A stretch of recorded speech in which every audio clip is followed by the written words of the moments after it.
Hello. Hello. Hi. Hi. And Dave's on as well, it looks like. Cool. Yep. Hello, guys. How you doing? It's still early here. Hi, John.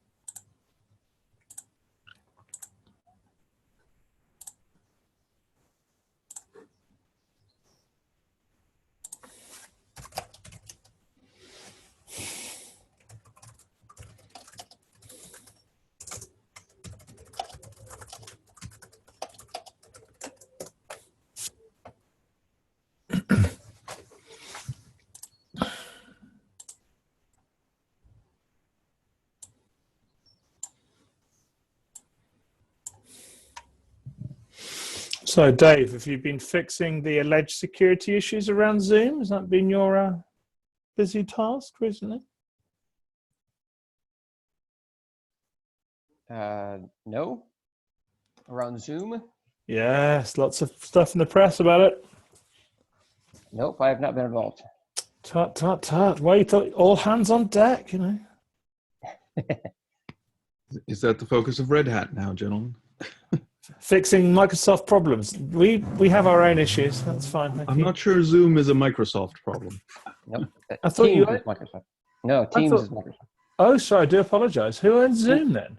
Teams is Zoom Skype. does. Yeah, Zoom is. Oh, sorry. I do apologize. Yeah, no, but yeah, the original thing I heard that was actually dire wasn't the security; it was the reuse of licensing of your information. They could go deep on whatever equipment you're using it on. Nice. Hi. Hello. Oh, Welcome. Morning all.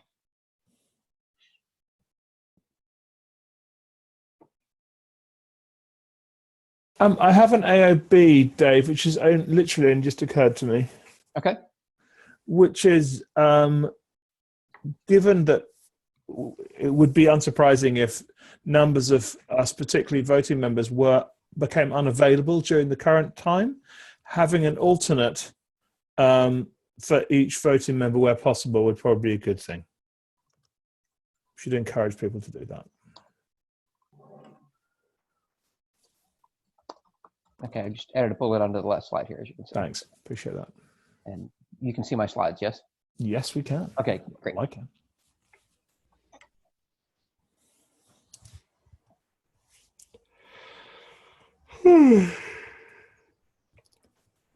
By the way, a bit off topic, but in the invitation I got, the link to this meeting has a different target than the text with a different meeting number. Oh, interesting. Did you check? Like the displayed text is the one I joined, but the link leads to a different one. That is correct. There is, although when I copied and pasted from, oh, that's really weird. Oh no, it's 184384055. Yeah, that should be right. There's spaces in. That's the visible link, but oh yeah, is the old one. Goes to 122390421. Yeah. So I'm wondering if, since Stefano's not on the call right now, Stephen, would you be able to hop over to the other one and see if there's people waiting on that one? I will do that. And we will wait until you get back before we start.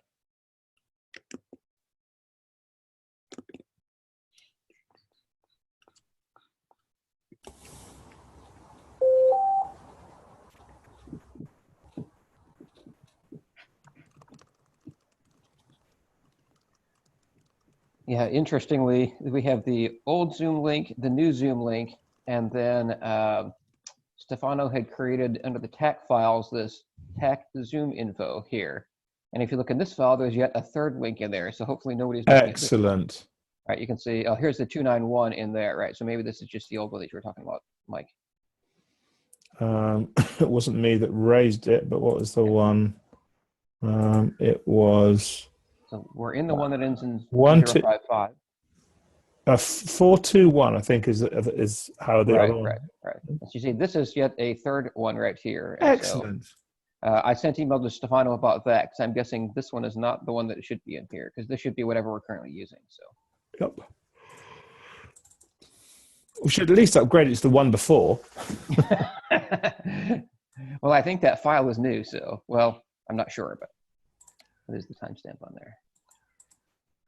there? March 18.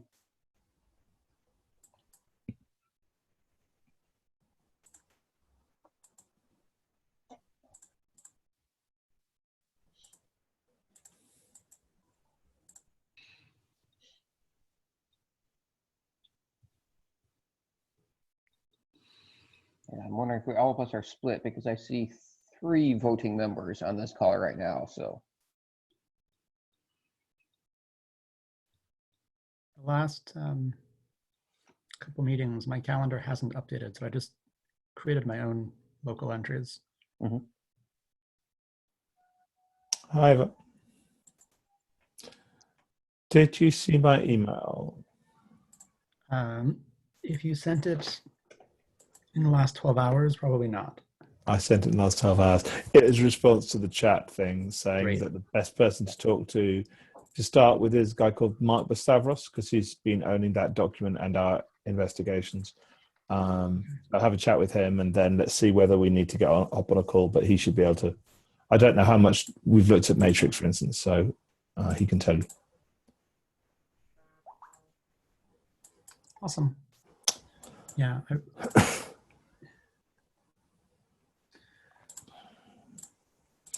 I should also note that I am on ambulance emergency duty.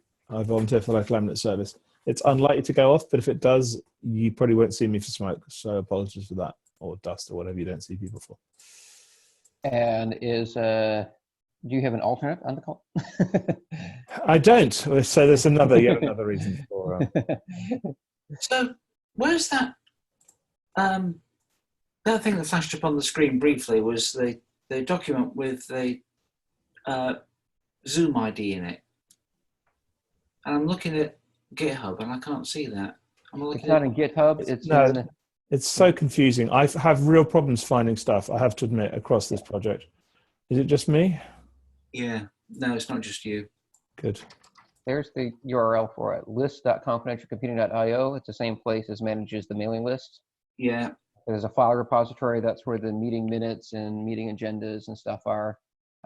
This is under the TAC, meaning it's not visible to the entire CCC, only to those that have joined the TAC list, as opposed to main files TAC, which is visible to anyone with a CCC account. And so under the TAC, or private, quote unquote, because it's not really private, section, are these files here. And so this is the links to all the recordings at past meetings, and this is the Zoom info that is not correct. Hi, Stefano. Hello. Sorry for the Zoom confusion this morning. Yeah. It's got 3 different versions, which is pretty cool. Yeah. That is impressive. Yeah, we'll see if we'll see if we can converge these all to the link that's located in that text file. Okay. So we'll look for new invites then. All right. Since I don't know who else was on the other call, but I saw a bunch of people joining about the same time. Is there anybody else that we're waiting for, or is this somebody who was on the other call? We all shifted over here. Okay, excellent. Thank you. Then let's go ahead and get started. This is the TAC meeting. I see 1 or 2 names I don't recognize yet, and so I just mentioned that this meeting is covered by the Linux Foundation's antitrust policy. Here's the link to it, just in case you haven't gone through it before, linuxfoundation.org/antitrust-policy. And so I encourage everybody to be familiar with this, because this is the antitrust rules that we're following in this meeting and all of their CCC meetings. So let's, this is the agenda. This matches what was last posted to the list. I think I've taken into account other people's feedback. So for example, project submissions were moved up the list because of a time constraint where folks are only available in the first hour. Other things from Seth were added onto here, and so on. So this is the proposed order, if this works for everybody. One thing, Dave, I have to leave from 7:30 to 8. So if you need me present, I mean, you were on the debrief from the analyst meeting yesterday. So I think if you're going to be back after 8, if we don't get to it before 7:30, then I can just move outreach down until you get back. I'll be back between 8 and 8:30. Okay, then I will move it down, and so we'll get to it in whatever order we get to at after 8 o'clock. So, Okay. all right. Thank you. Thank you. So let's check to see whether we have quorum here. I see Red Hat, ARM, Oracle. Oops. Do it this way. Okay. I see Red Hat. I see ARM. I see Oracle. I see Intel. I see Microsoft. Well, that gives us quorum. Let's see, who else am I missing here? Is Brandon on? Jin Song. Unfortunately, it doesn't list these names in alphabetical order. If somebody can tell me how to make Zoom list names in alphabetical order, that would help me a lot.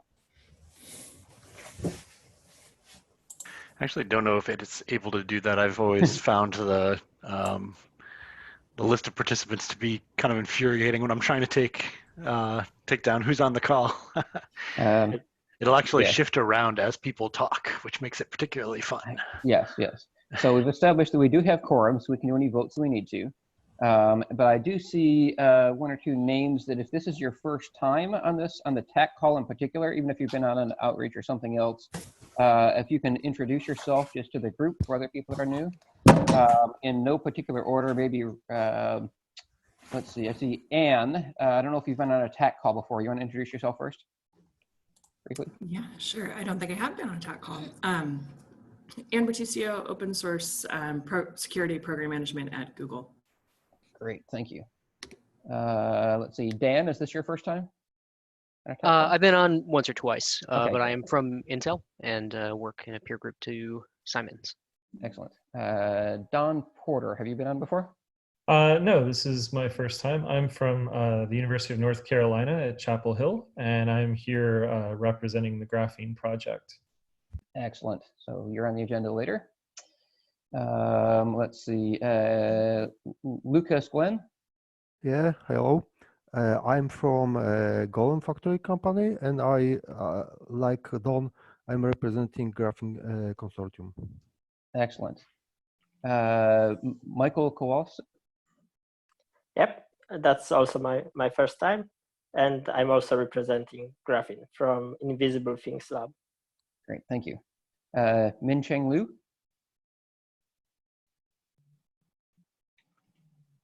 Min-Cheng Liu. I'm sorry, yes, I was on mute. Yes, from ARM. Okay, excellent, thank you. Mona? Hi, I'm from Intel Labs, and I'm also representing Graphene project. Excellent, thanks for being here. And Planetesimal?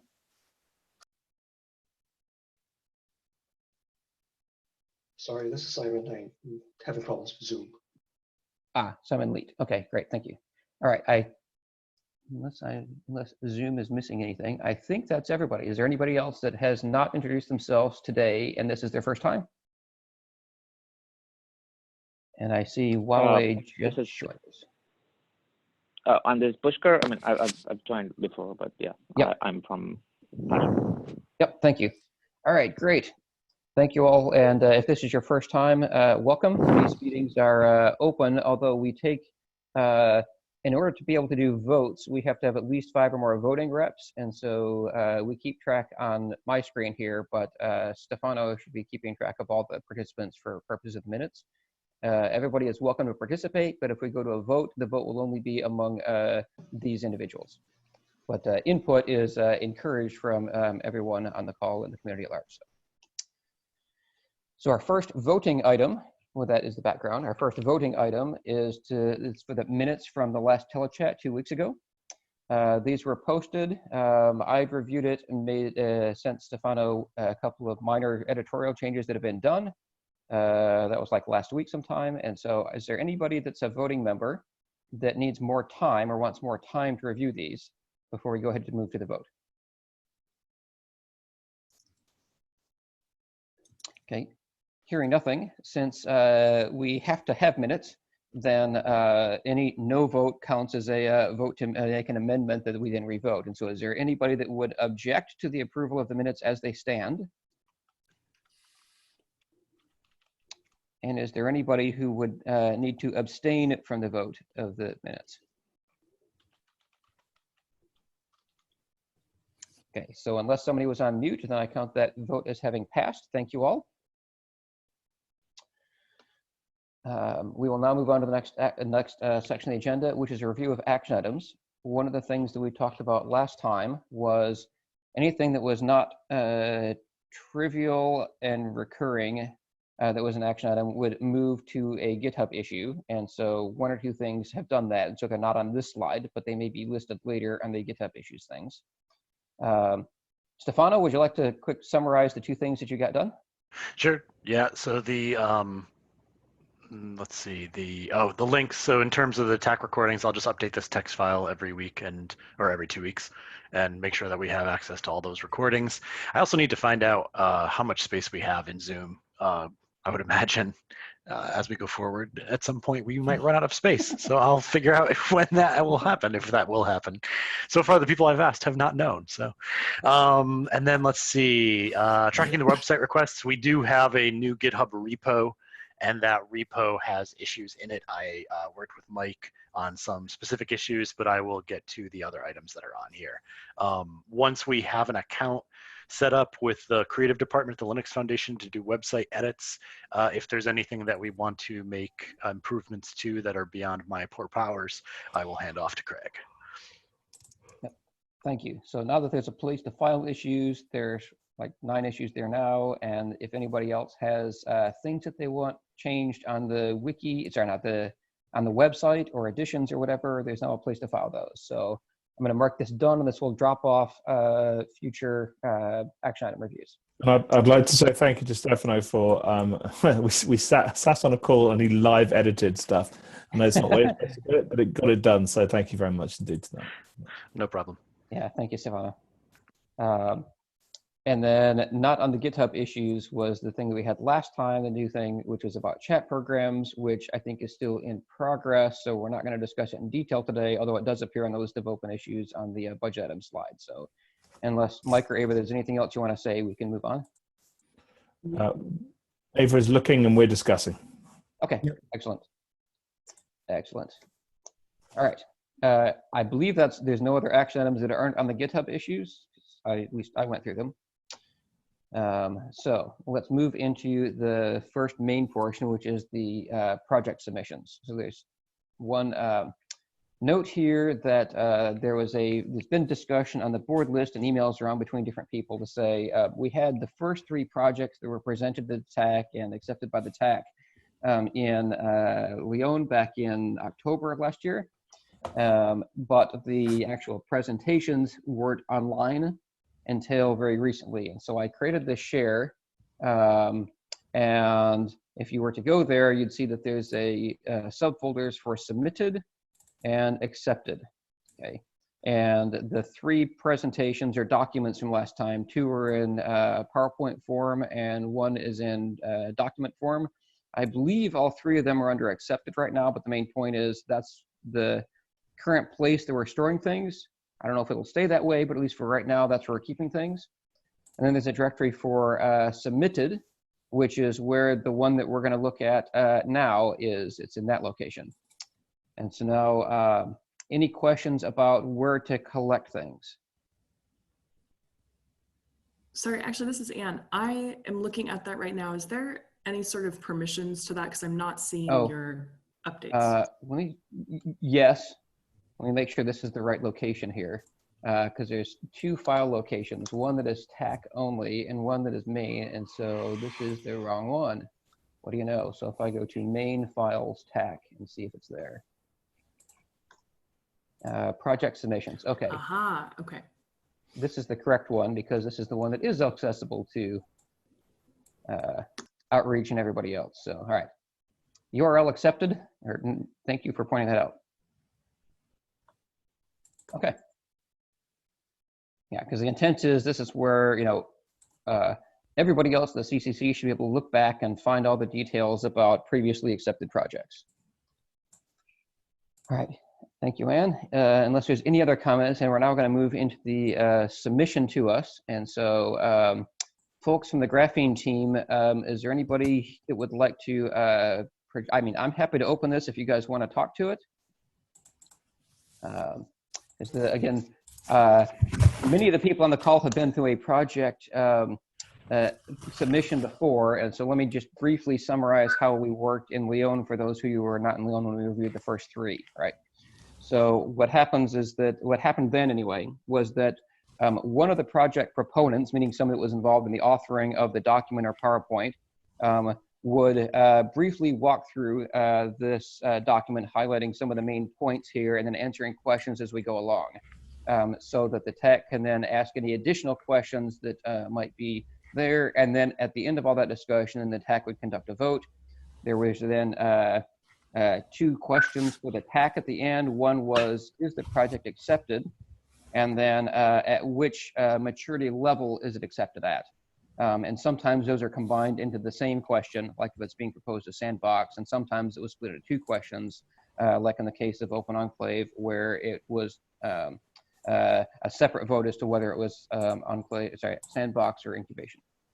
And so here, I think I would like if one of you guys from the graphene team can briefly walk us through this document, and I'm happy to scroll up or down if you want. So. Just a quick question, Dave, which is, are we planning to hold a vote today, or votes today, or is this a prep meeting? I was unclear about that.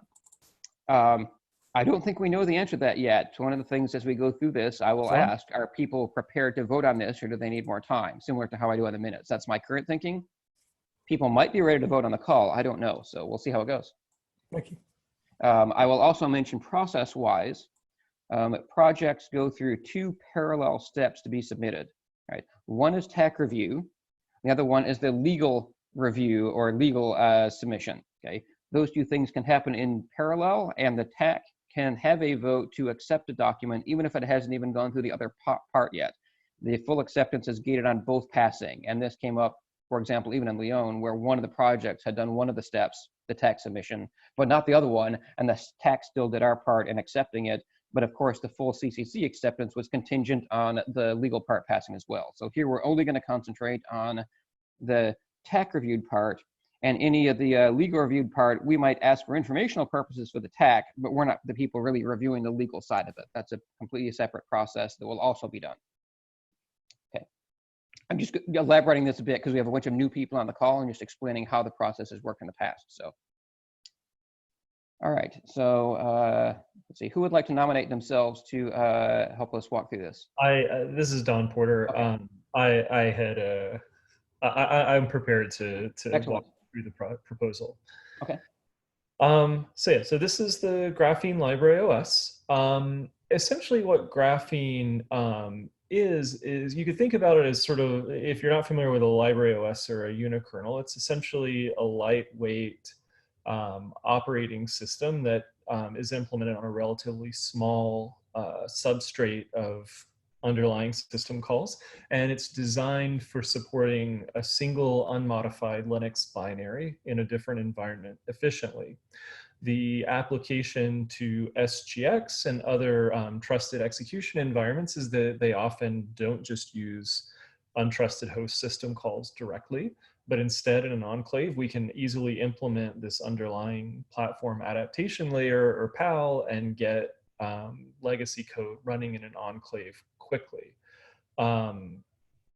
So we've been working, so in particular, Graphene has proved to develop a user base of both, people on this call, as you can see, from several different institutions that have found it useful both as a building block for commercial and open source offerings, and also in the research community, Graphene has amassed quite a number of citations as both a building block for research projects, from numerous, top tier universities across the world, or as just a benchmark to try to beat. So it's not uncommon to see Graphene compared against if someone thinks they can do better. So this is a project that was started when I was a young professor at Stony Brook University. And as you can see the history, it was initially released in 2014 as an open source project on GitHub.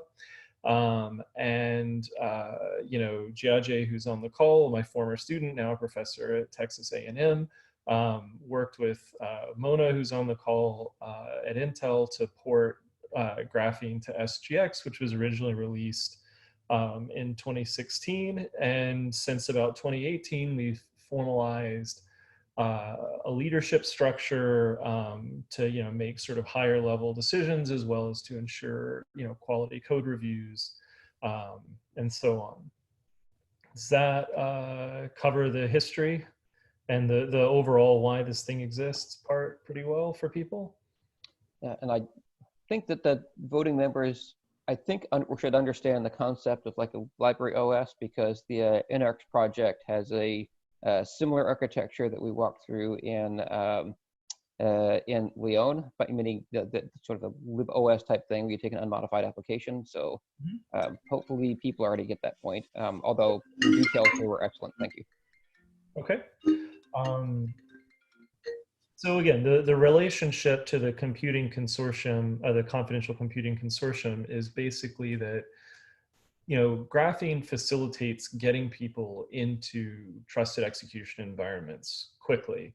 That's not to say that, you know, perhaps rewriting your code in a different language or really considering things like SGX isn't valuable. It is, right? But I think that in general, our philosophy has been that the perfect shouldn't be the enemy of the good here, right? And there's a lot of applications that, you know, the most important thing for them is just getting them in the enclave in the first place.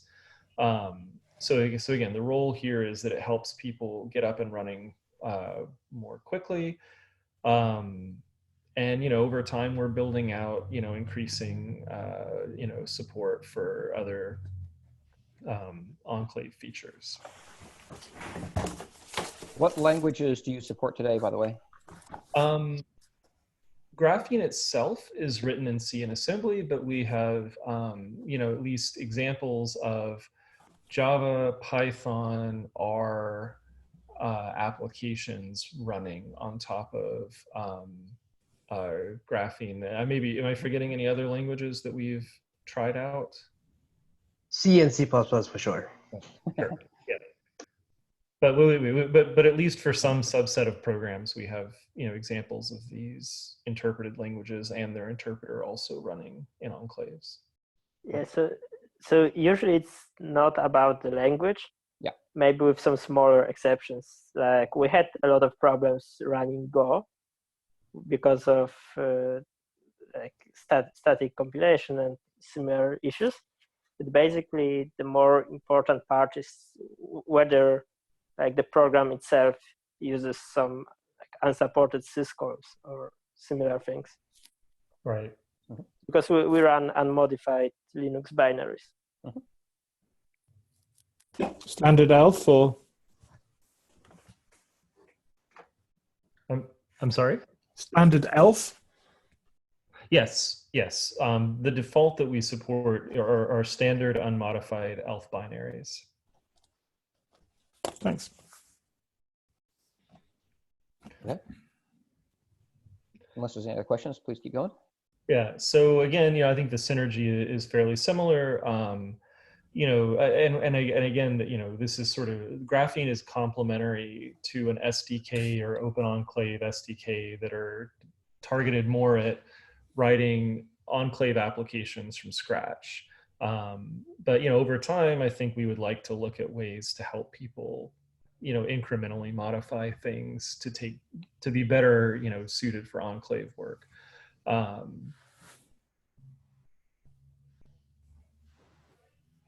Yeah, and again, you know, I guess we have a point about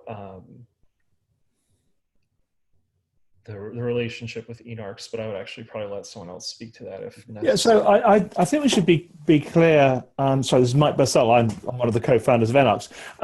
That although it's great if there are crossovers with existing projects, That is absolutely not a requirement from the point of view of the TAC or the CCC. We don't say you can't be joining unless these clearly work together. We want to be encouraging different projects and different approaches, and that's absolutely fine. I think it's just worth saying, Dave. Yeah. No, I think that's actually a great point. Is that one might actually read this wording of the question as this is kind of a gating factor, that unless you have a good reason that it supports the other projects, they won't accept it. And that's absolutely not true. Mike's right that maybe as a tech, we should look at ways of clarifying this question and providing more information about, this is not a requirement, but if you actually have anything for us to say, then, that's great. Yeah. But this is just for information. So. And we absolutely welcome, cross project collaboration and reuse of binaries or architecture or whatever, obviously, but it's absolutely not a gating function. And I want to make that very clear. Yeah, you can even have, it is not out of the question if we had two projects that did the same thing, just in different contexts, whether they run on different hardware platforms or whether they support applications in different languages or whatever else. If there's two things that are in the same space, that's not a problem. So. Okay. In terms of trusted computing base, we obviously trust Intel's SGX, both the hardware, I guess primarily the hardware and some measure of the software, although, our use of the Intel is fairly minimal.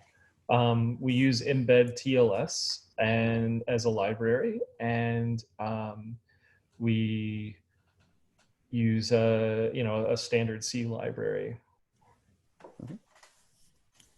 And that's the complete list of your first level dependencies, right? Of our what? And that's the complete list, right?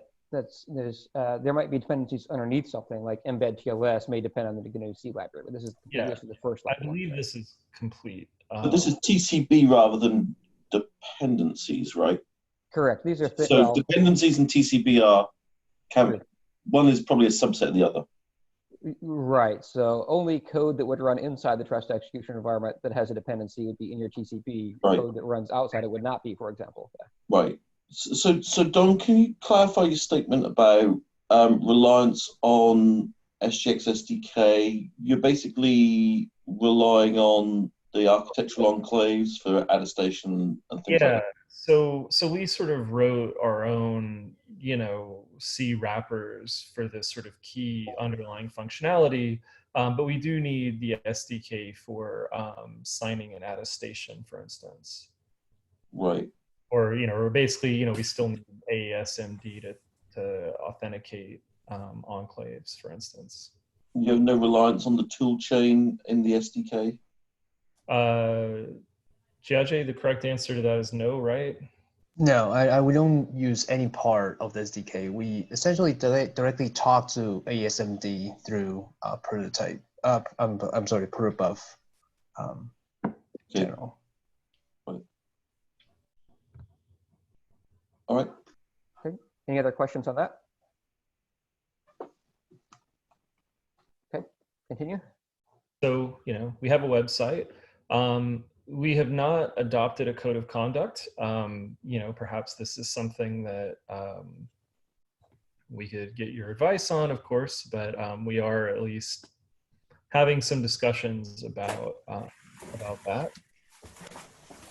I guess to summarize the TAC discussion, and that is one of the issues that we have on our issue tracker, is the discussion of code of conduct, and there's a pull request out for that.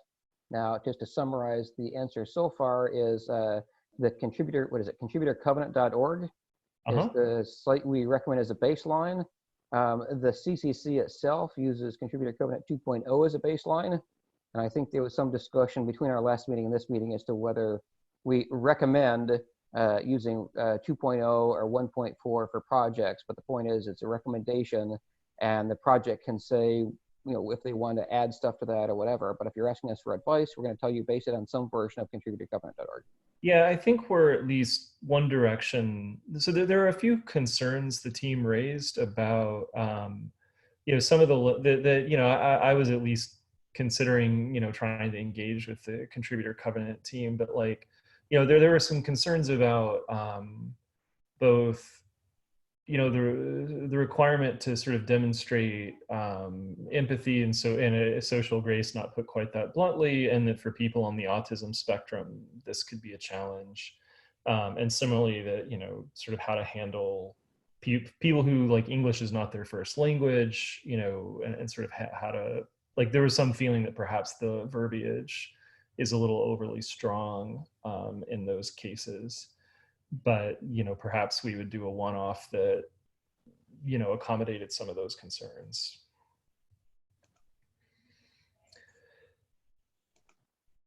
Any questions from TAC members, especially who've been involved in our code of conduct discussion in the past meetings? I think one thing it's worth saying is that we've talked about how there are times when you want to be able to push discussions up to the consortium level. If, for instance, someone is bad-mouthing the consortium in your project or things like that, then having the capability to do that is something that, you know, we are absolutely happy to do within the consortium. Okay. And do check you're looking at the 2.0 version of the code of conduct. There have been some changes. I think probably make it better. Your points are understandable and entirely fair. Every project has its own understanding. I think that's the basis of that is why the TAC would just make a recommendation. And if you want to do wordsmithing that is more suited to your needs, that, you know. Yeah. Okay. Sounds good. I think the TAC would say they would like to see something in place sooner rather than later, right? Sure. So what? How are you looking to resolve the issues that you've identified, Don? So I'll jump in here also. Simon, I think for the most part, the CC 2.0 is actually okay, and except for the two things that Don mentioned, and we are just looking at slightly modifying the verbiage. So I don't think there is that much contention. And we actually think it'll help the broader community. So that's where Don is saying, we're not only thinking of doing it for ourselves and maybe reach out to CC authors and see if, because it should be a concern for in other forums as well, where you want to be more inclusive, and the way it's written, it's, yeah. Mm-hmm. Yep, I was disagreeing, sorry. Yep. Yeah. Yeah, I mean, so I think the resolution will be a delta on top of CC 2.0 if I were a betting man. Mm-hmm. Okay. Okay. Shall we move on? Yep. So yeah, so we have a GitHub page that you can see. We've well, you can read the stats for yourself. We have an issue tracker. You know, I take it as a promising sign that you know, people are trying it and finding problems with things we hadn't thought about or hadn't gotten to yet before we can fix them. So, you know, I guess it's better than having no one care. So yeah, we have a project logo. The project is licensed under the LGPL version 3 or later. The dependencies. A quick question there. Yep. Is your phrasing that it is LGPL 3, or are like, if they come up with a V4, do you automatically roll? I guess is my real question.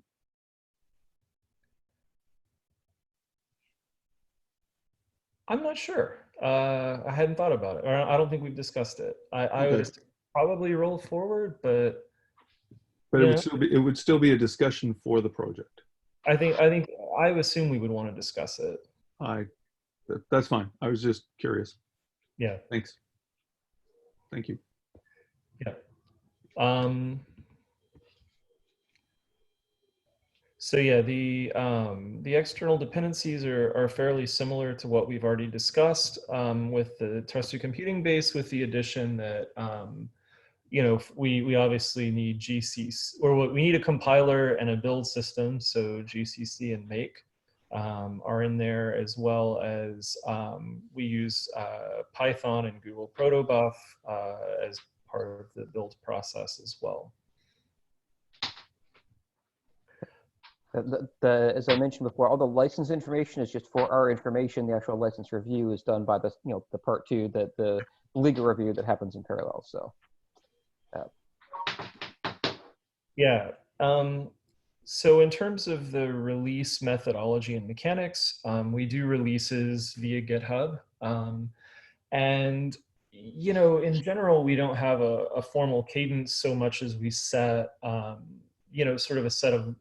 The way it's operated typically is we've sort of, as a team, set milestones we want to get to in terms of features or other, issues being addressed. And then, sort of when we hit the set of milestones we're looking for, we do a major release, and, as needed, we'll do, bug fix releases if something is substantial.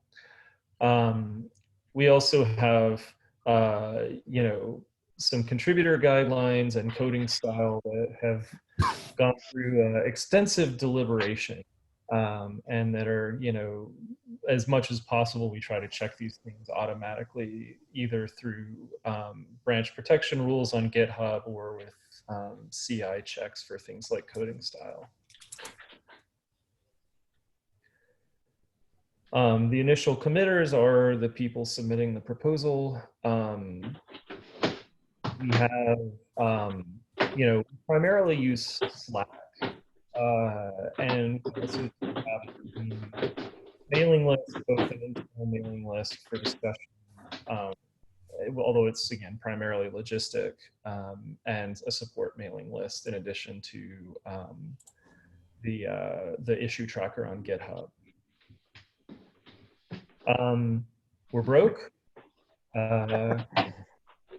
There's no trademark, and but we're rich in spirit and rich in people willing to help.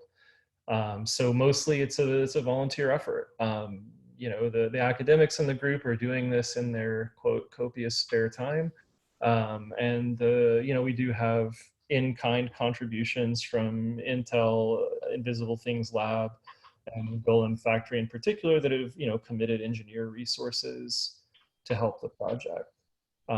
Again, we have a significant number of users, both academic and startups. And we were told that if we asked nicely for more test machines for CI, our pleas might be heard. And I think that's the end of the document. So questions from other TAC members, or really from the community at large? Are there any other questions that people have that was not on this particular PDF?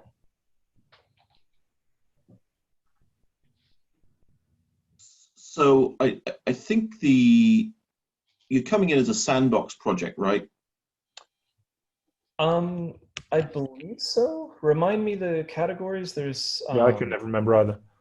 Sandbox is the first level. Sandbox is the first level. Yes, that's the basic. So,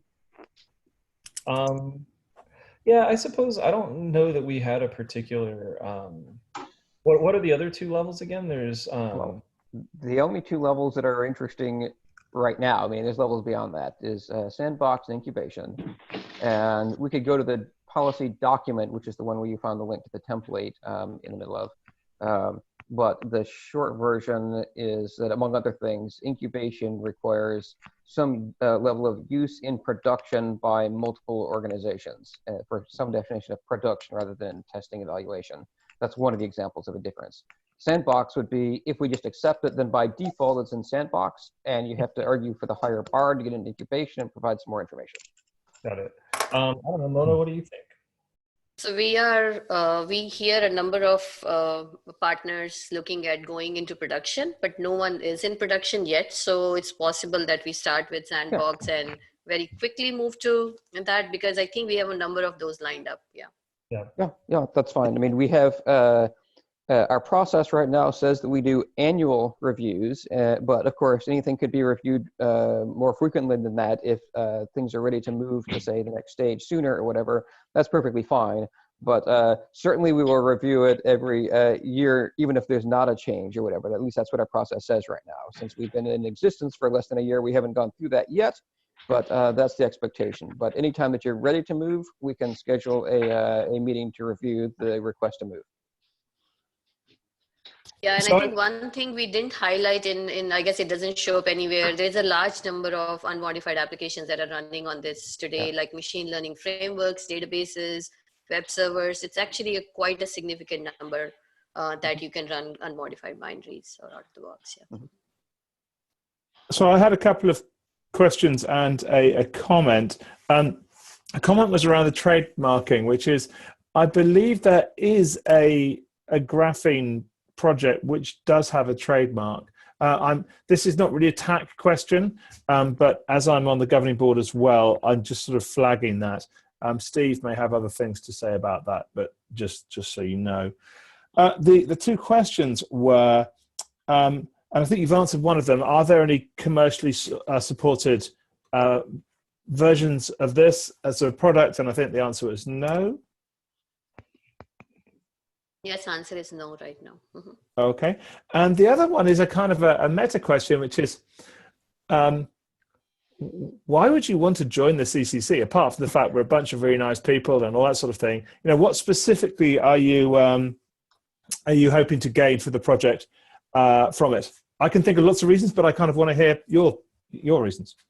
I can say go at the end of the document. Just one is just getting some more support and maybe more visibility. I guess we are an open source project.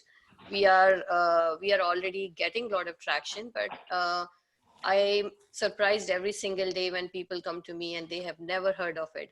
In my mind, I think as if the whole world knows about it. Right?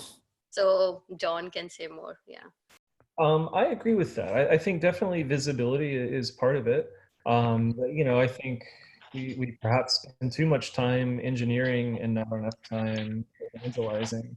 But I think also, you know, advice, right? I mean, like, you know, things, you know, you don't need a code of conduct for when things are going okay, right? Like you need it for when there's a problem, and so far been rocking along, right? So I think some amount of guidance for the project as a whole would be good too, but mostly I think instead of visibility. So I think I initially started the discussion with Simon about joining CCC, and you know, I think this is a great idea. I'm also interested in, you know, I think we can use more collaboration and communication with other projects that are using confidential computing, and basically, you know, if there's any vision about in the future, we could actually have a more unified front lines on buildings, having those building blocks for confidential computing. You know, I think it would be good to join the communication, join the discussion, and be part of it. Yeah, I think one of the other things you may gain is we are currently looking at setting up, I mean, not the TAC, the CCC, a user council, which will allow user organizations to talk about what their needs are, to allow us to work with them on use cases and trust frameworks and stuff. And I think all of that would be useful as well, hopefully.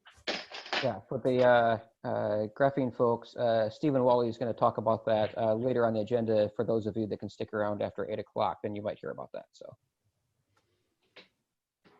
I guess another thing that you might get that is different from the discussion on the first three is on the first three projects that were submitted, the list of submitters actually included one of the people that was on the TAC.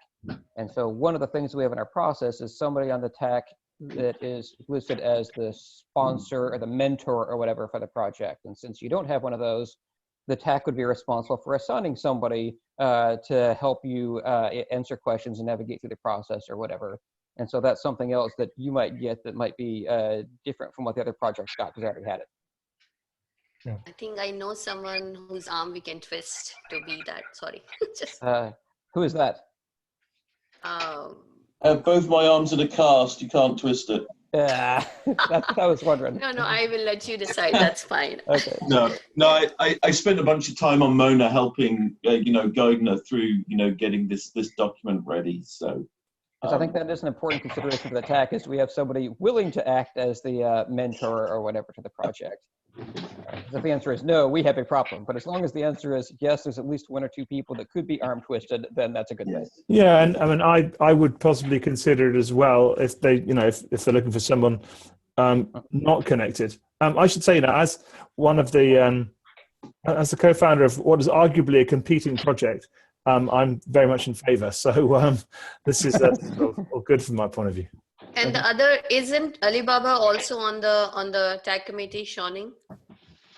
Yes, I don't think that they're on the call right now. They are not on the, but they also are very involved in the project and contributing to it, and I can think of them as well. And he, Shawning did support this submission as well. Yeah. Mm-hmm. Great. I mean, the last thing I guess I'll say, and this is more of a reach hope, I guess I would say. I don't necessarily expect this in any way, but in as much as there is any opportunity for additional pieces, especially on the academic side where we've always got our 10 cut out, that would be good. But if not, I think this is still a worthwhile exercise either way. I want to ask, are there other questions from the TAC that people would want answered before they would be willing to vote? Because I'm trying to move to see, are we able to vote on this call? And if there's anybody that's not, that would like more information or another step to happen first. We've already agreed in our process that we are not gated on the legal review, that those two things are in parallel. So I'm going to ask one more question. I think it's kind of already been answered, but I just want to make it allow the opportunity for it to be answered to be clear, which is you said it would be nice to have some sort of CI and sort of hardware support and things, but not required. Do you have any idea of the sort of amount of money you might be asking for, or is that just far too far in the future? Well, I'm also treasurer, I should say, of the CCC. So probably that. What's your motives there, Mike? I usually I'm in the habit of going the other direction, right? What can I do for a certain amount of money? So I don't know. I feel like in general, I guess I don't have any sense of what is available to ask for. That's fine. Okay, we're still trying to find our way as well. And I see the highlighted piece there. 8 recent SGX. Right. So I mean that's I guess a concrete. I think that would be sort of the most directly beneficial, and I think beyond that, I like I said, I probably prefer to take that question off, or I don't know. That's fine. Don, so since you're mainly supporting all the CI equipment right now, would you mind sharing what kind of budget, how much budget you have spent so far on CI equipment? And it's kind of a complicated question, I guess, right? On some level, I've been piggybacking on other projects or just doing this in my spare time, right? But I think the things that would be helpful if I were going to ask for just cash would be either, funding for my time and Jiajie's time, or funding for a sysadmin, like a share of his time, not all of his time by any stretch, but I probably ask more of our department sysadmin team than most of the other faculty, just for the care and feeding of these nodes, for instance. I would note his or her or their, but yes. Oh, understood. Sorry. There is a specific male I was thinking of. I understand. But yes, but it could be a different sysadmin in the future. Thank you. So this is Dave. I have a question. You said you used Slack for your chat channels right now. Are you using a free version or paid version, or how does your Slack funding work right now? Free. Okay. Because we're also having the chat channel discussion that is not during this meeting, but that information is relevant to that discussion we're having. Yep. I think the other open item that we don't have in the progression template is security policy. Yeah, and vulnerability reporting as well, alongside that, if that's not the same. Yeah, we actually have 3 pull requests that I did not merge because of a process point that was asked by Stefano that would have added those into the template, but they had snapped the template before those questions were added in. So one was what's your desired maturity level, which we said right now we're going to assume that it's sandbox with the option of moving to incubation sometime in the near future, whenever they're ready. And that is another one, is what is your security reporting structure or policy? I don't know if you already mentioned that in the mailing lists section. So if somebody were to find a vulnerability or something that they want to report, what happens right now? Do you have a process, or is that still to be figured out? Go ahead, Hal. Yeah. So right now we are not running in production anywhere. So we are just handling this through normal GitHub issues. Yeah. So this is the current state, but we are probably will have some production users very soon, as Mona mentioned. So the idea for now is to create a separate mailing list, which will be available only to the core developers. And we need to also think about the process of developing a patch without leaking it before. And also there's another thing, we need to document all the known issues, because we have some, like right now, problems in the design. So like some parts are not protected right now, which probably we need to document better, because like if we don't manage to implement protection for this before going to production, like for example, that the network is not protected by default. So if your application just opens a connection, this is not protected at all. So for your information, the only TAC recommendation we have so far is that you have a security reporting policy and mechanism. We're still discussing any other more specific advice than just having one. So that's why this is top of mind for us, is we're still in the middle of that discussion. We just want to make sure that you have one or will soon. So. Yep. Okay. Unless there's any other questions, I would ask whether the TAC thinks that they can vote on this acceptance of the proposal now. Again, the vote, if we have it now, would be, would the TAC recommend that the CCC accept this project in the sandbox stage, contingent on the legal process also recommending passing? One point of order question, Mr. Chairman. Yep. So I'm guessing that the fact that we have two SDKs projects sort of answer this question, but if another project of similar ilk came in, that's considered without prejudice should it come in, right? Correct. The fact that we already have a project in that space doesn't impact that other project. I would say, yes, that's correct. And I think that's what Mike was trying to summarize before, which I also completely agree with. It says, yeah, that things should be evaluated independently without prejudice. There's no constraint that says we can only accept one project in each space or whatever. It's perfectly acceptable. If they all look very, if we had 15 and they all look very similar, we might start worrying. But I think certainly at this level and in principle, things stand on them, stand on their merits. Okay, Intel is prepared to vote. Okay. Red Hat prepared to vote. All right, hearing no objections to voting, here I would like to do a roll call vote, if that's okay. And since often we start at the top, I'm going to arbitrarily start at the bottom, if you're okay with that, Mike, and move upwards and do a roll call vote, just because you just got done saying you were prepared to vote. And so you made some statements. Would you like to issue your vote now? Oh, sorry, everybody okay with that process? No objections? Okay, Mike, Red Hat vote? Red Hat votes yes, accept. Okay, Oracle, John? Yep, same, accept. Okay, Microsoft votes accept. Intel, Simon? Yes. Howard, Huawei? Yes. Okay, is Google on the call yet? Is Facebook on the call yet? Okay, ARM, Grant? ARM votes yes. Okay, Alibaba is on the call yet? Okay, let it be recorded then that the TAC recommends acceptance into the sandbox stage to be ratified by the board once legal passes. It was, what, 6 yeses and 3 not present. So thank you all, and thanks to to the graphene people for a nice walkthrough of the presentation Yeah, here. thank you and welcome. Congratulations. Thank you. Thank you so much for your time. Thank you. I'm going to disappear and go virtually teach my class. Okay, great. Good luck. Trying to wrap it up by 8 o'clock because I know you had a hard stop. So yeah, by 8 well o'clock done. Pacific. All right.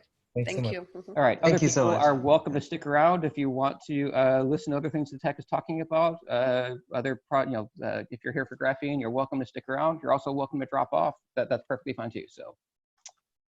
Thank you. All right. So let's go ahead and move on to the second half of our agenda. There's a number of items out of the outreach stuff, and so I'm going to let Seth and Ann walk us through a couple of the points there, if you'd like. Seth, you out there?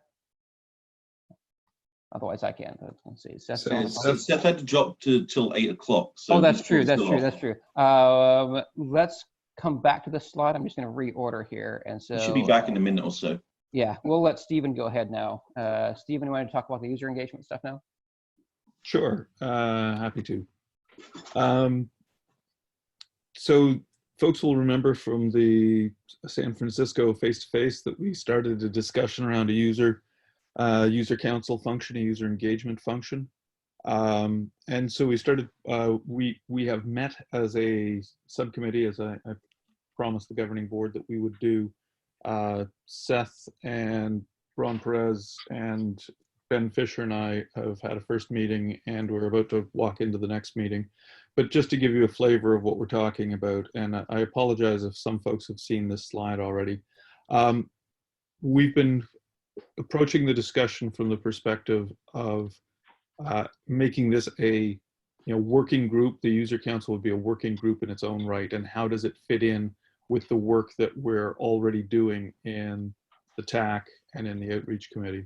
So, this first slide kind of collects together the ideas of things that the user council would be engaged with.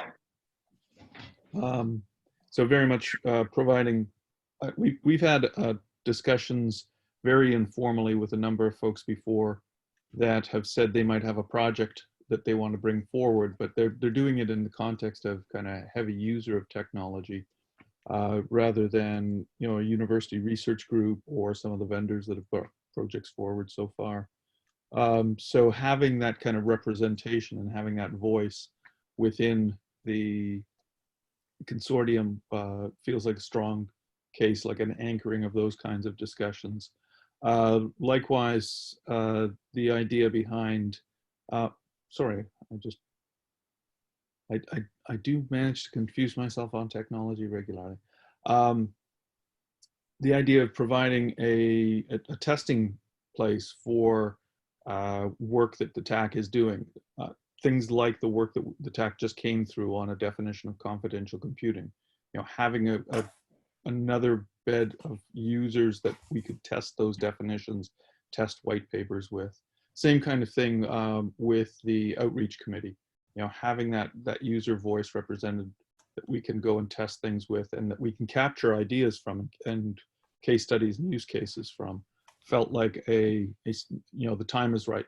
Certainly, Morgan, are you still on the call? Yes, I'm still on. Perfect, thank you. The folks at JP Morgan Chase certainly presented at the face-to-face meeting in San Francisco, and we'll be looping back with you guys shortly. Where things stand, if I could have the next slide, please. At this point, just to go over the status quickly, we have met. We are about to meet again. I actually have a draft user council charter that I want to go and test with folks soon. The creation of that charter, I worked with the Linux Foundation, working with Scott Nicholas, who was kind of our point of contact and a lawyer as we set up the consortium itself. I asked Scott for, what are the best practices within the Linux Foundation space? And he gave me, kind of an example of the lightweight and then an example of the heavyweight, heavyweight being, something the size of the CNCF. Using the lightweight model, because it was something that people could get their heads around, certainly for our size, I've gone back and forth with Scott and have kind of a working document that we can test with JP Morgan Chase real soon now to say, is this something that you'd be comfortable with as kind of the user council agreement? And then we're just about to produce the one-pager that would be the kind of accompaniment to that. So that's where things stand right now. And when I say that, it's Seth, Ben, Ron Perez, and I, that is not a closed group by any means. Everybody else is welcome. So if you are interested in, participating in those discussions, please send me an email. But that's just a report back to, that's kind of where things are right now. I expect we'll meet again next week, and then I'm going to start reaching out to Omkar and Morgan to start testing the ideas with them and with the folks from Swiss Re who also expressed interest. Are there any questions?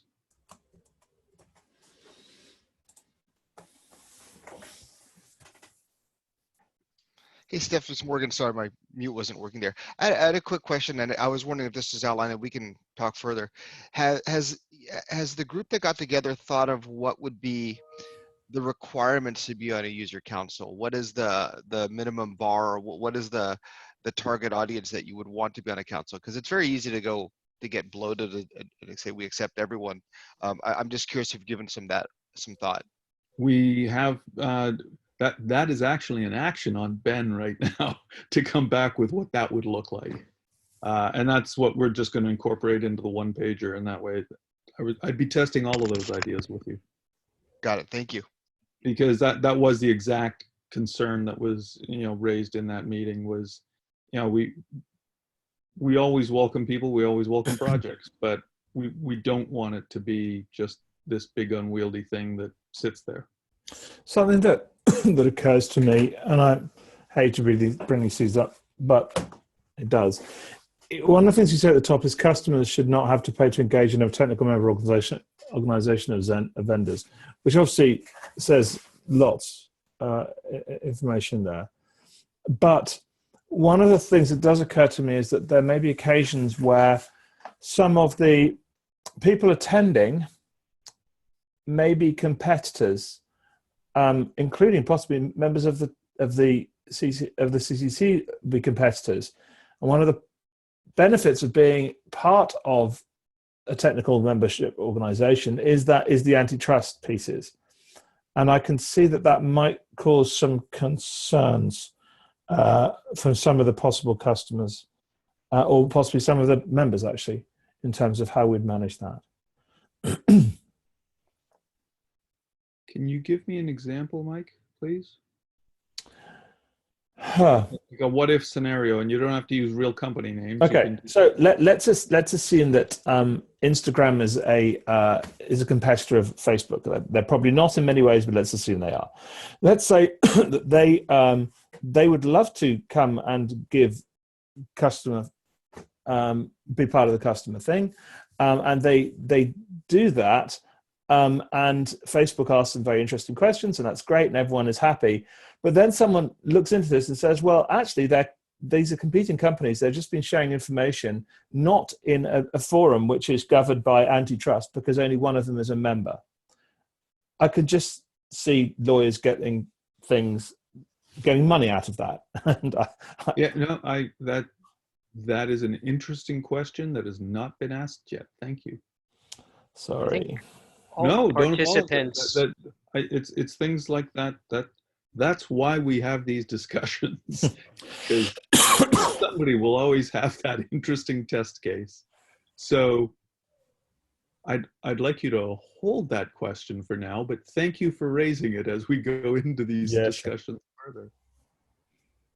So I do think all participants in these meetings, whether they're member companies or not, are still required to abide by the antitrust policy in order to be a participant. But I'm not sure they can be banned if they're not members. I don't know. I'm not a lawyer.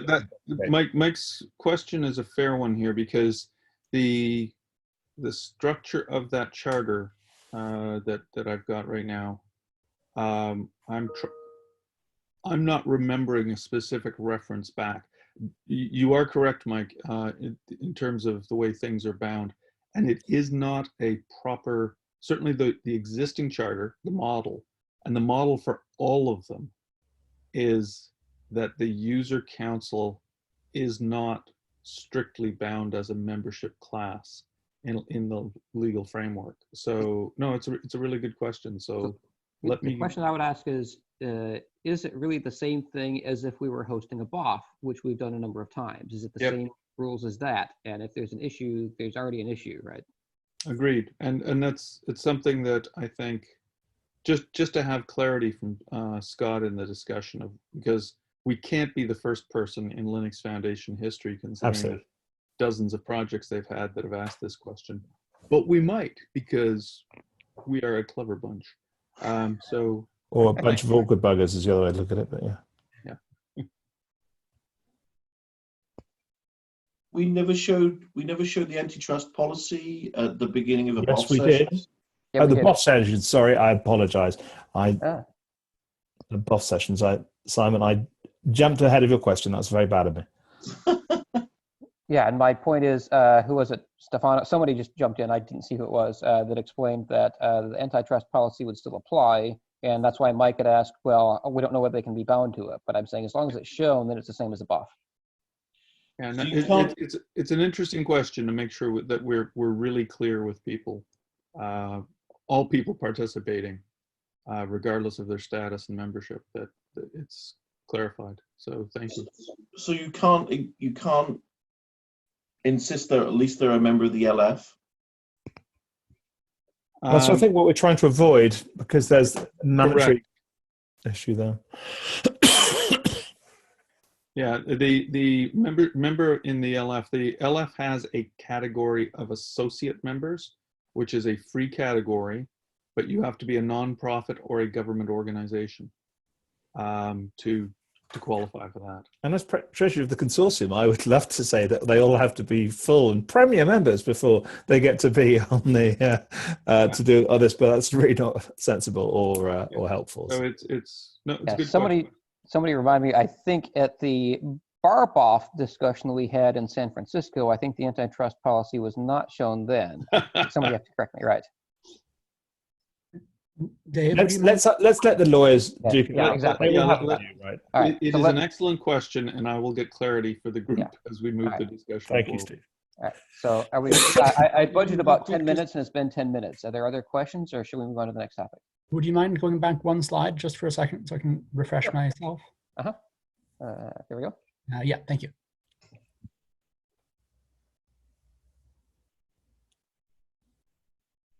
I will send everybody the one-pager and the charter once we get through one more meeting. Amy, did you have a question on this slide? Yes. So the thing that we were just talking about user council members who might be competitors of each other, talking about products. And here, point one provides an anchor in conversations around projects that came from user council members. That's a different scope of conversation. And I just wanted to refresh myself in the intersection there. I don't know if there is one, but that's what I was. This is a point that will clearly be discussed forward. Yeah. Because this isn't about products coming from user council members. Correct. Or their consumption of products. Correct. Perhaps those conversations that result in the antitrust question are things that should not happen in the user council. Even discuss. Sorry, we do need to move on. But I worry that we are becoming lawyers right now. And none of us are qualified to do that. I think that this. So, Stephen, would you say that this is a governing board discussion? This is a governing board discussion. Okay. Then, at least if we don't cover it in the TAC, that there is another body that this conversation can move to. No, this is absolutely the work that we're doing right now is as a subcommittee of the governing board, and great. It will report out there. So, thank you, folks. Thank you, Mike, for a very good question. Okay, is that okay, Ava? Yes, thank you. All right, then I'm going to go ahead and move on now that I see Seth is back. And so now various outreach topics. And so Seth, you want to kick us off talking about the briefings? Sure. So we recently had our second briefing with Forrester.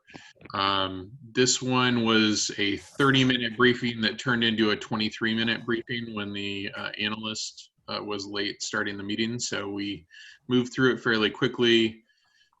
There weren't a lot of questions or follow-up. She seemed to be happy with the content.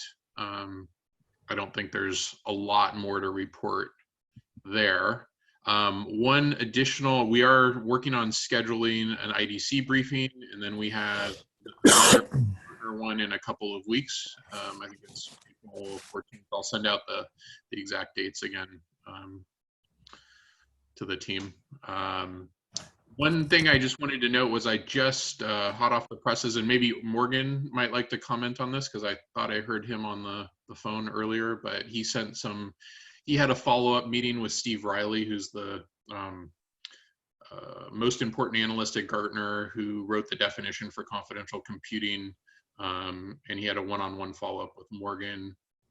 Morgan, I forwarded your email to everyone, but if you want to make any comments on your call with Steve Riley.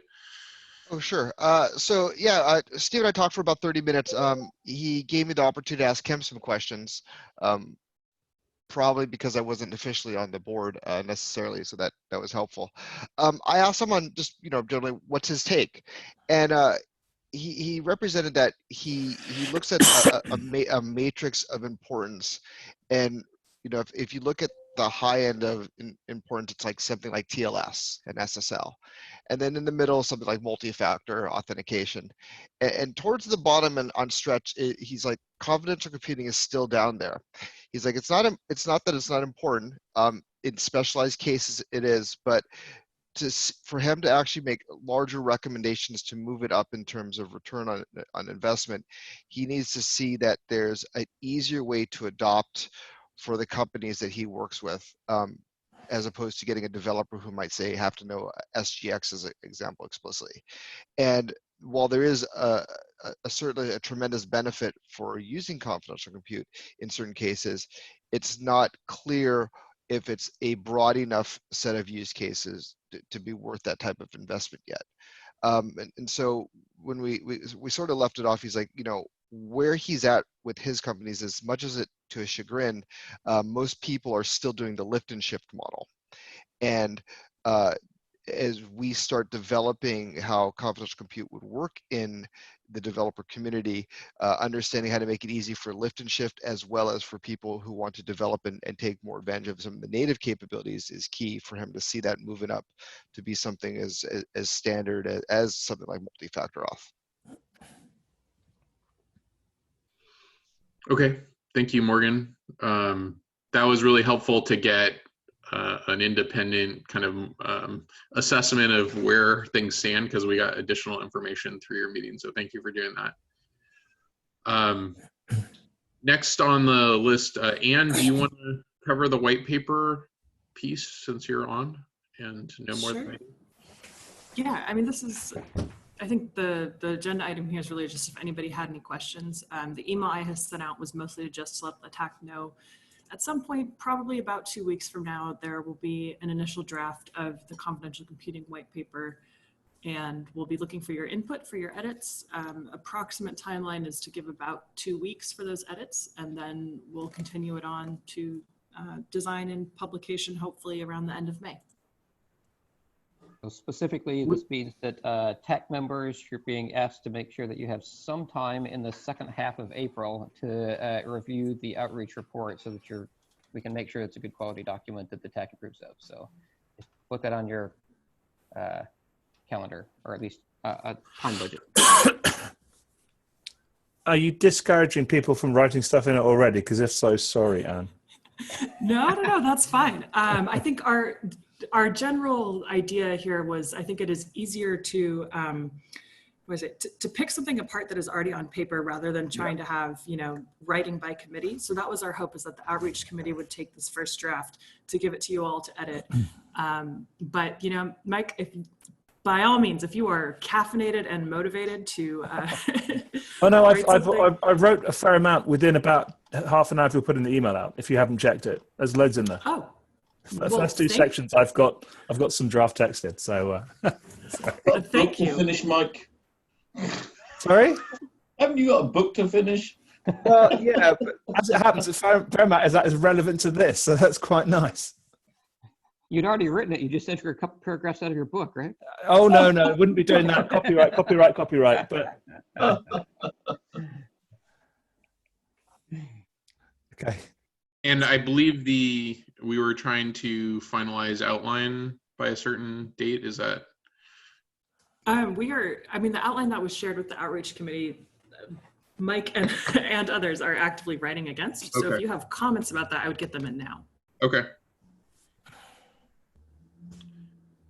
Okay.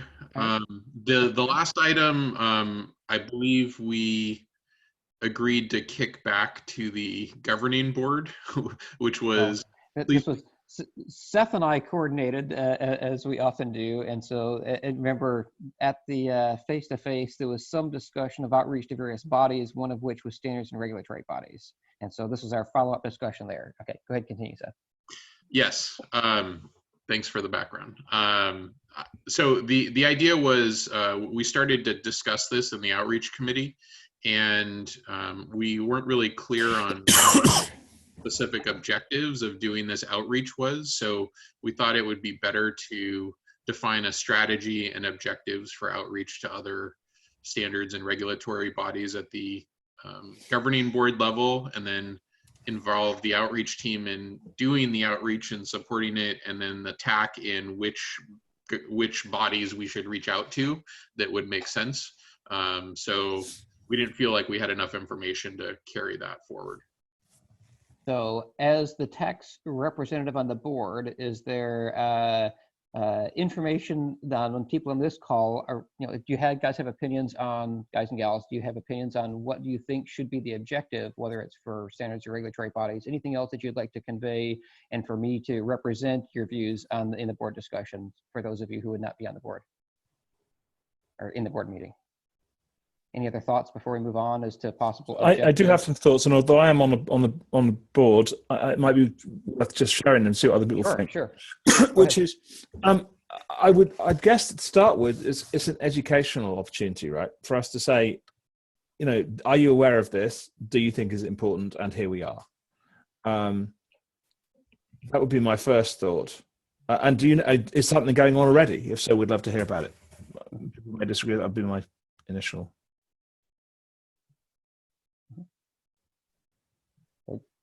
Anyone else? You're welcome to send email to you. I mean, the board hasn't had this discussion yet, but since in the board discussion, my role is to represent the TAC, and so your views become my views to evangelize, unless you're there in the meeting to evangelize them yourselves. And so feel free to share anything, whether it's in the meeting or just on the email list is fine too. So.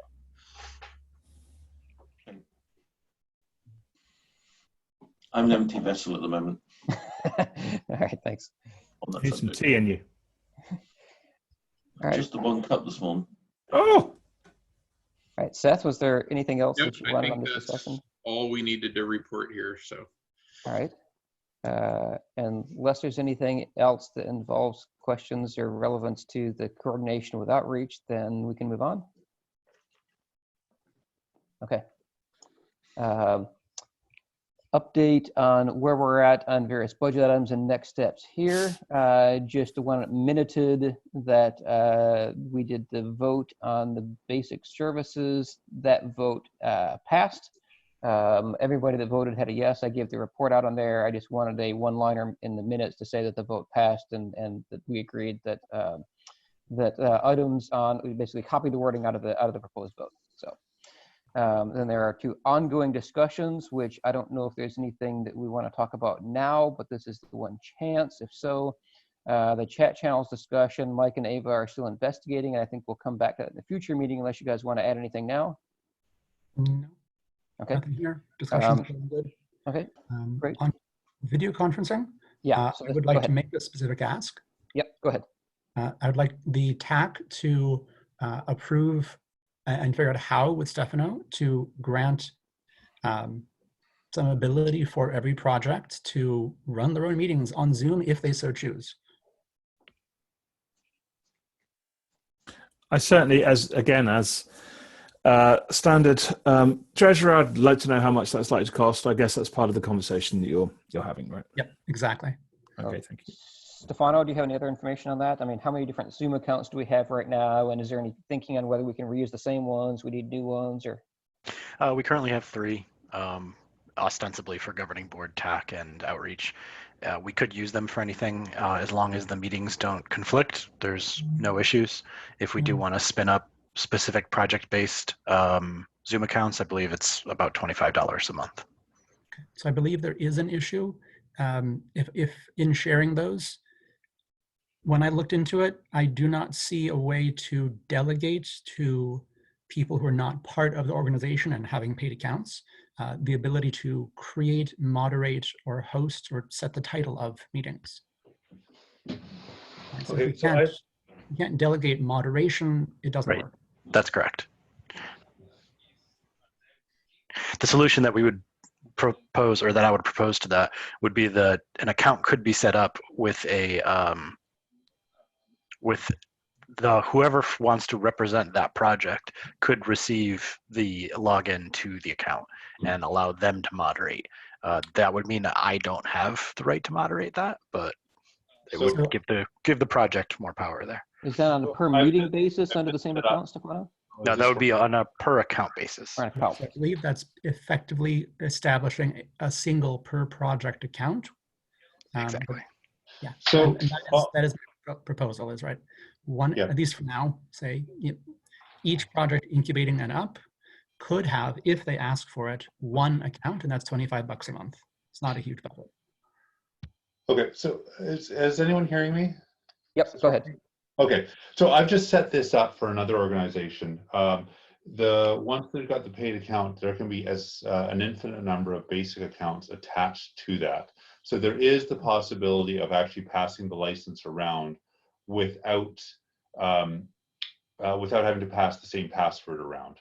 So this is functional. What it does mean, though, is that it's a separate Zoom account. You can't use if someone wants to keep their account separate from the organization, they have to have a new account for using this. But it does actually work quite well. I've got an organization that can only afford 2 accounts, and one of the licenses we pass around on a daily basis. Okay. Right. That is an option. One problem I've run into with that is if, for example, if a project member wants a license and I pass that license to them, Zoom has, in other projects I've worked on, sent that user an email saying, hey, you've just been invited to the Confidential Computing Consortium Zoom account. Yep. By accepting this, you may lose rights from your old organization. And I think what Zoom is essentially doing is breaking their user based on their email address over to our account rather than their company account. So that has caused a bit of a kerfuffle in the past. Just something to look out for. The policy that we've instituted is we've got a separate bank of email addresses that are attached to the organization, and anyone who wants an account there also gets one of those email addresses, and we only attach to those ones so that other users, they can have 2 accounts, and we can provide the email address. Now that was something we'd need to discuss is, correct, do we have the facility to provide project specific email addresses?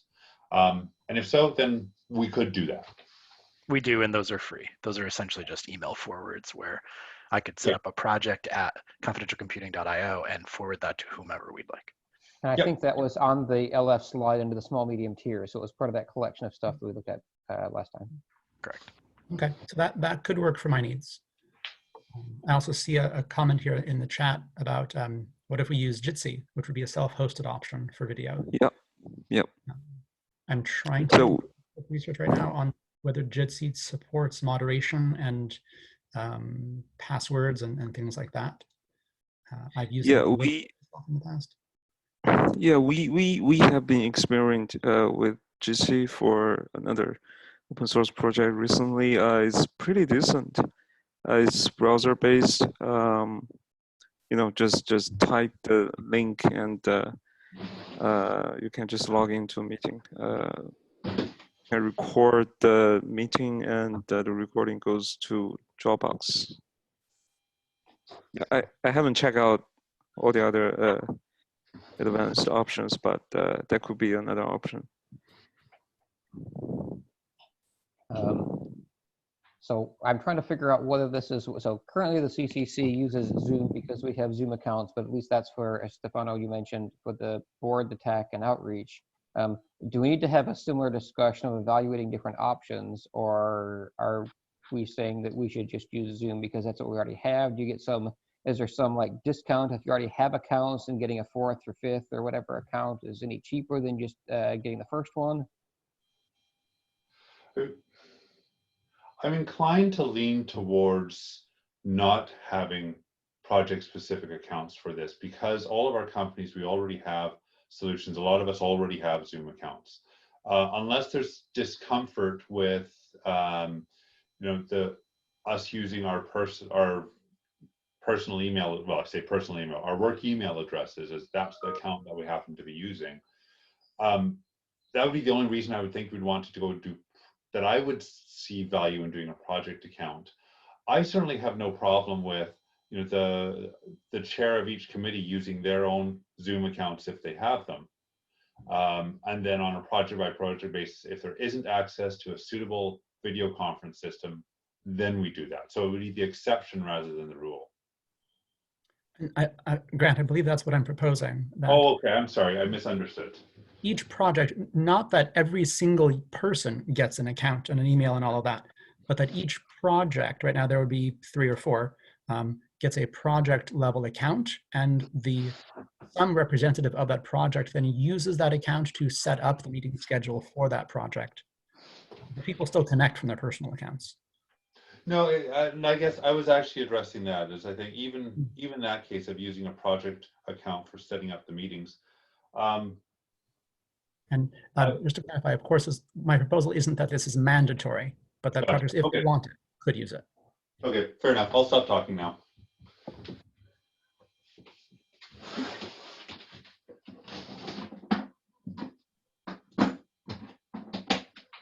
Okay, so I'm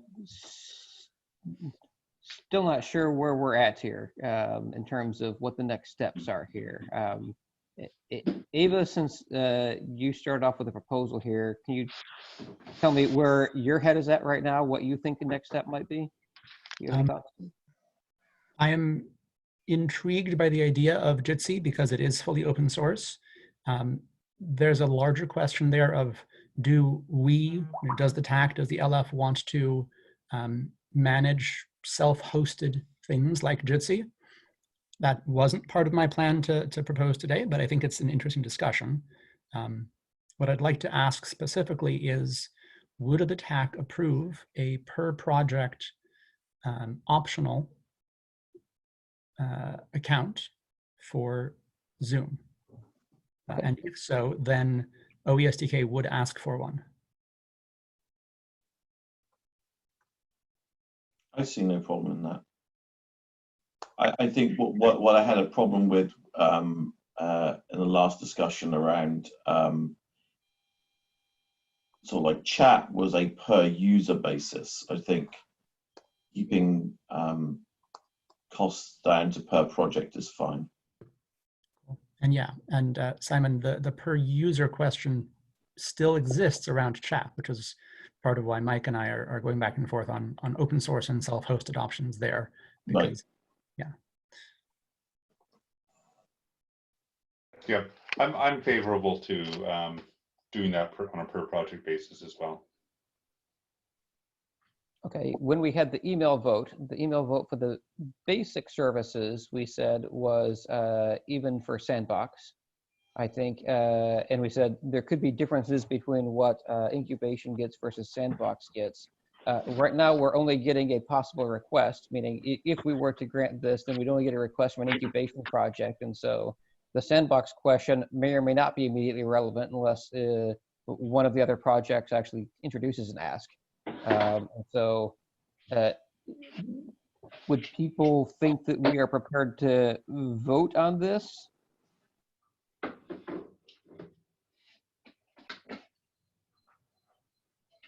Is there anybody who would not want to vote on this if we actually call the vote now? Meaning that it's somebody that thinks that we should not vote on it now. It sounds like Ava's proposing that we have a vote, and as the chair, I'm fine with going to a vote unless somebody thinks that that's not appropriate. I'm happy to vote. Okay. I don't see there's... How we word the question. Well, I think if once you're starting to cross organizations, then having some sort of standard processes is valuable, right? With it, if you're sandboxing within a single company, you can use your own company infrastructure to support. So, but I'm not sure whether tying it to incubation is necessary. That's the question I'm asking. Should we vote on the question independent of stage, similar to how the other one was independent of stage, or should we should the question that we vote on be specific to incubation because that's what the current ask is? Anybody have a preference? Sorry, could you say that again? You just repeat that, please. Sorry. There's two ways that I could word the question that we go to a vote. One would be as highlighted on the screen. If asked by a project, the TAC would grant one Zoom account for use in project meetings, right? Just that way, for with no other changes, and you vote yes, no, or abstain. Okay. Another way that we could phrase the question is to add incubation here, which is the only part that's being asked right now, which then makes no statement whatsoever, meaning it still leaves open the question for sandbox. I don't feel the need to qualify given the amount of money we're talking about. That's $25 a month. Yeah. Okay. I agree. We're not talking about money. So then let's go ahead and unless there's any other wordsmithing amendments, then this is the question to be voted on, which is if asked by a project, the TAC would grant one Zoom account for use in that project's meetings. Let's go ahead and go to a roll call vote, and this time I'm going to arbitrarily start at the top. Alibaba on? ARM, Grant? Yeah, I vote yes. Facebook on? Is Google on? Okay, Huawei, Howard? Howard, are you still here?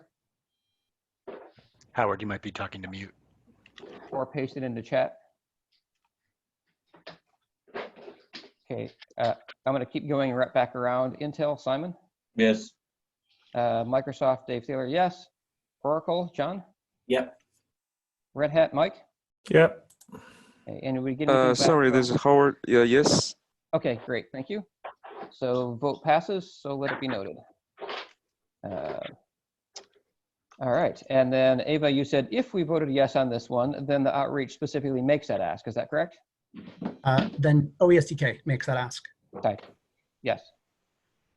Okay, and so since we've just said, then that would be rolled up into the budget request for Mike and folks to keep track of. Right, meaning we've already voted that the answer would be yes, and so that's why I don't think there's anything else for us to vote on. Cool, awesome, thank you all. All right, any other budget questions? Mike, are you okay? I guess the question I would ask for you, Mike, is there anything that the board has to ratify, or based on the TAC budget, can we just do it? I think you're the authoritative answer on that. Is there anything that... Do we have to present to the board what our proposal is and have the board ratify it, or does the TAC have... Well, the proposal has been that there will be a bunch of money available to the TAC on probably a quarterly basis. We may change this. This is the general plan, and you get to choose what's in it. As long as there's nothing contentious, this isn't contentious, I don't think there's a problem.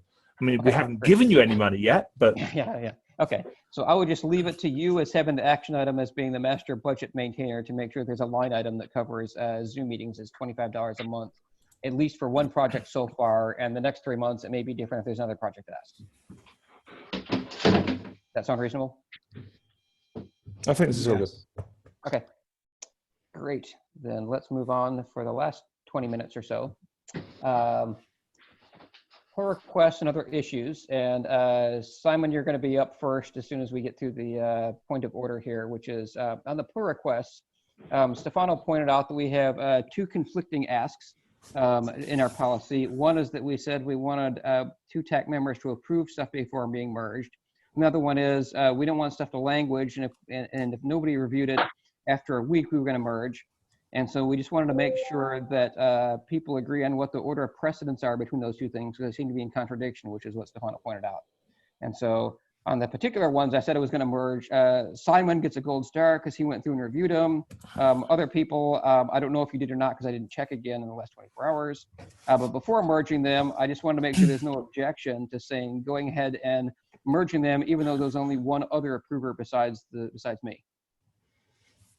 This is your chance to object if you object to going ahead. So I had honestly thought that the rule about 2 weeks was supposed to supersede the other one, so I'm fine with that. That is my understanding as well. I just wanted to confirm that before we go ahead and do that, because then that answers, because remember, Stefano was putting together that document about what our GitHub process is, which is why he raised this as to what he should put in there. And so we just wanted to note in the minutes that this takes precedence. Okay, great. So essentially the way I'll word that is that if there are two people that are willing to accept the change, it can be merged immediately. If after so much time has passed, no one has commented, that's essentially accepting it, and I'll merge it. And just so we're clear, this is only on the project progression policy document. We're not talking about any other GitHub documents that might be out there. Certainly things within the TAC purview. That's the only one that we have in the TAC purview, but that includes things, anything that would be part of that same overall TAC thing. I guess I'm just saying, like, this doesn't include like the code of conduct or anything. This is just for the project progression policy. That's a good question. We did not make any distinction when we talked about it last time, so. I think I'd like to make that distinction so that we're clear on which documents we're allowing people to edit. Well, you're running the GitHub process thing, and so you can always put what you think is the answer, and when we review it, we will then find out whether there's any objection. That sounds like a good plan to me. Okay. All right. Excellent. So let's move into discussion of whatever issues we can in the time remaining here. And the first up, Simon, you have issue 34 and you'd ask for time. I don't know if you have slides, or I can just go to issue 34 if you like. We have slides. So okay, great. So we're gonna let you project.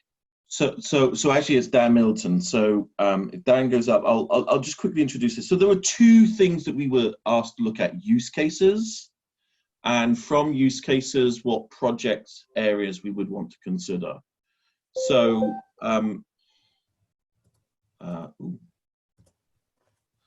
here we go.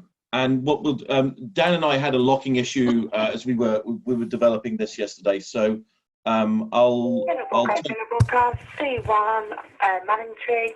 This day running from. Oh, interesting. The thing I want to say is we'll post a copy of this. We'll PDF this and post this to the issue itself, so we can generate further discussion. All right. Am I still attached? Yep, go ahead. Yep. Okay. Dan, all yours. Great. Are you able to see my screen? Yes. And you got the full view and not the presenter view? We've basically just got the title slide. We have the outline view where we can see the slides on the side. Yeah. I'm sorry, what was that? It's PowerPoint and outline view. Oh, how odd. You're not full screen. I'm full screen on my screen. Okay. That's the presenter view. You got two. All right. Well, we'll try this one more time, and then we'll just go with unmaximized view if that won't work. There you go. It's good. Okay. Great. Well, thanks for inviting me to this meeting. I'll take just 1 minute to say thank you also for making diligent recordings. I've got a conflict at this slot, and I find it helpful to be able to listen to the discussions after the fact. So if you're wondering if anybody listens to those things that you post, I can assure you that they do. Now, most of us are involved here because we see that there's a diversity of use cases that are either expressly possible because of trusted execution, or they're otherwise significantly strengthened by it. And part of what we wanted to do was look across those different use cases and see what kind of components are required in order to make those successful, and then think about which of those components does it make sense for the CCC to host, and then further facilitate these use cases and other ones that might not be apparent to us today. I think we spent a lot of time on the individual use cases, but I'm going to trust that a lot of us are familiar with these. And so we can take a look at sort of a different dimension of what we have going on as well, which is we've started with SDKs, and these give us the granular building blocks that, because of their granularity, allow for that broad diversity of use cases in the previous slide. And the natural evolution of these things is usually once you have these established low-level building blocks, you start to create higher-level abstractions over those. And so that's the middle box there. And we heard, of course, a good example of that in today's meeting with graphene, where not just graphene, but other projects are providing ways to allow developers to interact with trusted execution environments without requiring that they necessarily interact directly with those SDK building blocks. And so that's an example of some evolution. And at the same time that evolution is going on, I think we can see on the horizon that there's also going to be some expansion. So if trusted execution environments are helpful on a CPU basis, then certainly they should also be helpful in other kinds of processing contexts. And they might not just be useful, but as the workloads comprise different elements of compute, they might actually be required in order to have the soundness of the security properties hold, as you take an application that requires, for example, both CPU and GPU processing. So taking all these trends together, we put out a straw man here. We put together a straw man here. And what I'd like to do is spend, I don't know, a half a minute or so in each of these boxes just to sort of introduce them. And I've tried to grab representative open source projects were available just to put names into boxes to give you an idea of what could be in there, not necessarily that there's express intent or anything from many of those examples that I grabbed, and where we don't have good existing examples, to at least have some words there to talk about what could be in that box. Hey Dan, could we just go back one slide just for a second? I want to make a point of emphasis. Yes, please. So in the future box, right, there's a couple of things going on, right? It's the expansion to different sort of like heterogeneous forms of computing. But there's also the acknowledgement that as the platform gets more complicated, the tool chain itself comes into the boundary, because the tool chain may actually make decisions on how it's going to secure different elements of the compute cycle itself. So for instance, am I going to compile or am I going to deploy, and how do I do that deployment? Where am I going to do that deployment? Because the abstraction will occur further up the chain, and so where we saw initially we have concepts for getting code out of the trust boundary, where we're going to have to look in the future is how that all works with the tool chain itself, right?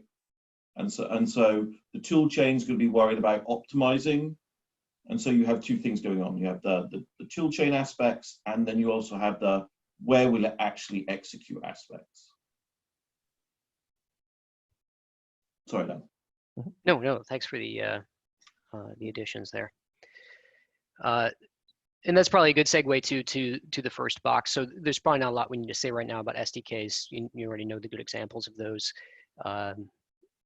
Included accelerators there as an allusion to the topic that Simon was just talking about. Those could be extensions to the SDKs. Those could be separate SDK projects, or that kind of idea might be better represented in one of the other boxes that we have on here for tools or for middleware. Also, because it's fresh, we probably don't need to spend a whole lot of time on the idea of these other encapsulation frameworks. But there are a wide variety of them out there that of course are represented by a lot of the participants or members here in this meeting. So this one maybe requires a little bit more discussion. So I carry some bias from spending a lot of my time in distributed systems or enterprise projects. And one of the patterns that we see there is something that's embodied by the Avalon project. And that's doing something that we call enclave orchestration. But you can imagine a lot of the business processes that take place today need to transform data from one stage to another. And as that data and its execution needs to remain private or show some integrity properties, you can see how you need different enclaves to be able to be orchestrated together to achieve that outcome. And so the components of that you might think of as enterprise middleware are necessary for the communities that want to make use of those without having to create a lot of that code themselves. Other sorts of examples here would be key broker. So usually as you're passing that data around, you need some way to provision the enclaves with the secrets that they can then use in turn to access that data and work on it themselves. And there's other sorts of data center middleware that are required to, for example, facilitate attestations as you move around from one environment to another. Libraries. So these are, so at this tier of the diagram, you can think of these things as components that feed up to those higher level projects. Those higher level projects above them are a little bit more user facing or adopter facing. At this tier, these things could be used by other open source projects outside of the CCC or by adopters directly. But at the very least, these are things that facilitate the SDKs or these runtime encapsulations or other things that have specific enclave requirements. And so some of the examples that you see there are cryptographic or networking libraries that have to be customized to operate correctly within the bounds of a TEE. Just a question on the term protected code loader. Is that things like SGX Launch Enclave or Opti, things like that? Would you call those protected code loaders?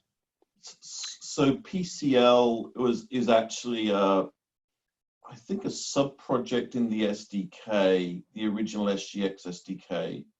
So basically what it allowed you to do was to deliver an encrypted block of code to an enclave. So it in some sense is very, very similar to what Enox does, right? But in this case, it's provided as a library. Okay. And so which of these boxes would you put something like Opti into? Well, Opti is. Would you put that under libs? You might. Well, I don't know. Okay. I don't think about that. The reason I'm asking is I'm trying to figure out whether this diagram is complete as long as there's a bucket for everything. Or if there's a category. But by the way, we don't presume that this diagram is complete, right? Okay. What we want to do was start a discussion. Okay. Fair enough. Yeah, absolutely. I think that there's a couple different directions that the discussion can go to. One is down this ontological path of, do we have a strongly bounded box for everything that we want? And then the other is just to do some pre-thinking so that when you do get project submissions, you already have a sense of what conceptual areas do we not yet have covered in the CCC? What are we hoping to get submissions in? What are we looking to maybe recruit submissions for? And so that's sort of the fuzzier box path of where you might take this discussion. Okay, continue. Tools are a common bucket that we see in the other open source projects. So one of the other feeders to this sandbox is where we've participated in other open source organizations. What kind of structures do we see with that? Because it's always better to steal good ideas from other places rather than try to create everything from scratch. And typically there's helper utility projects for dealing with deployments. Things that are a little bit more specific to enclaves, maybe too specific of an example could be build tools that enable you to do cryptographically reproducible builds. That's of course important if you want to rely on an enclave identity that be able to show some linkage between the source code and the binary that's being hosted in some other environment or from some other vendor. Performance and security tools that again relate specifically to TEE needs. That can also give you a better answer when you've got questions coming in from outside the community of how do I assess the projects the CC is hosting, or that are maybe hosted outside of the CCC, but people want to be able to do some sort of compare and contrast with.